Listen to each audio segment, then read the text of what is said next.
Hey everybody, welcome back to another Nature's Always Right video. Today I'm here at Kevin Espiritu's House of Epic Gardening, who has an awesome YouTube channel and an awesome podcast I highly recommend checking out. I'm going to put the links down in the description for both of those. Today I'm checking out his continuous flow worm composting system, which I've never seen before. I heard about it on his podcast and I've seen it on his YouTube channel, but I wanted to interview him and see what he likes about it so much. You may have seen my video all about doing the tote system, the 3-tote system. So this is a little bit similar in that it's very low maintenance, but there's some other advantages to it as well. So I'm really excited to take a look at one of these for the first time and show it to you guys as well, to see your thoughts and see if it's maybe something you'd want to try out as well. So let's bring Kevin in here and check it all out. All right, Kevin, tell us all about this thing. I have no idea how this works. Yep, so honestly it's almost the exact same mechanically speaking as a 3-tote system, which I actually had a video on myself on my channel. So it's a continuous flow, and effectively what that means is that everything that would normally happen in a 3-tote system is just happening in here. And why they call it a continuous flow is because if you look at the bottom, Stephen, you can see there's kind of a little pocket here. And normally what you would do is, this is a zipped up, so it's completely enclosed. So it'd just be like the normal bottom of anything, right? But what I like to do is I like to keep this one open. There's a little drawstring here, and then I slide this under because sometimes some leachate or some worm juice will kind of drip out, right? But if I want to harvest, the way to think about this is, as new new food scraps and bedding come in the top, red wigglers are the worms I'm using, which are natural climbers, right? And as they exhaust the food lower in the system, where are they going? They're going up, right? And so the separation mechanism that you would normally have in a tray or a tote system is happening simply because you're only ever giving them food at the top, and slowly as the mass increases, down here you only have castings, right? And worms don't, if there's food inches above them, they don't want to be chilling in their own poop. They want to be climbing up. And so eventually you do have to run the system for maybe 2 to 3 months to build up that enough bulk and enough worm population to be processing. But eventually what you'll do is you'll come down here, undo the drawstring, and about this amount, the amount you see on this black section, you can just kind of squeeze out. And for the most part, there's no worms in that at all. And so then what you do is you then zip it back up, put this back under, and just keep top feeding.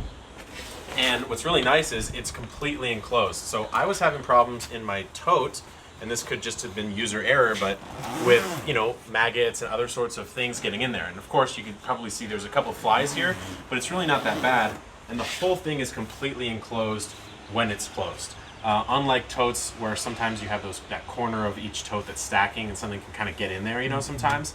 To me, especially for a home gardener, maybe if you're someone who's like a little squeamish with worms but still wants to use vermicomposting, you almost have to interact with them less. It's almost like you treat this like a trash can, like just a food scraps trash can. You just throw this in.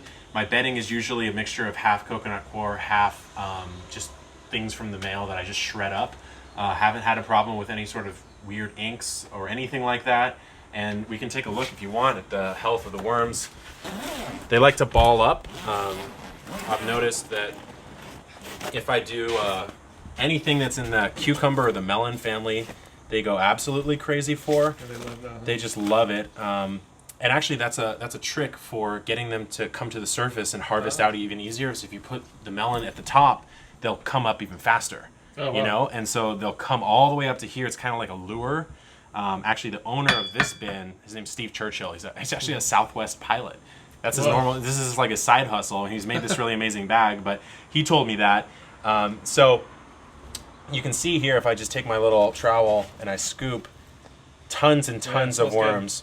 Good. Yeah, it doesn't smell weird, which is another problem that people have with their worm bin. No, it doesn't smell anaerobic, and there's probably good airflow in this bag. Yeah, the bag is semi-porous. It's like sort of this stitched canvas, and it's semi-porous. So, man, I mean, there's nothing wrong, of course, with a tote system. That's how I have always done it. And actually, I really like your model, at least when I first came out to your farm, where you had multi-totes and then you had the leachate collector underneath. Really liked that. For me, this is my go-to now. It can hold about 6 pounds of worms and much more of that in castings. And for a home gardener, I don't need more than that, personally speaking. So it's been really nice for me. Steve has been a great guy. He's actually been out here. We've filmed some content together.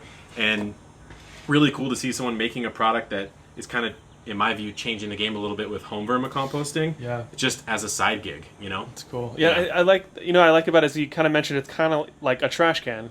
So for somebody at home or who doesn't want to get super involved with this, it makes it so easy and accessible to start doing it. That's what I've heard. I mean, I don't have a problem with digging in with the worms. I'm sure you don't either, right? So either way would be fine with me, but I have heard from people who are like, they have the sustainability aspect. They want to be a little bit more sustainable, but they're like, I just don't really, I'm not going to do it if I have to like scoop worms in my hands and this and that. Yeah.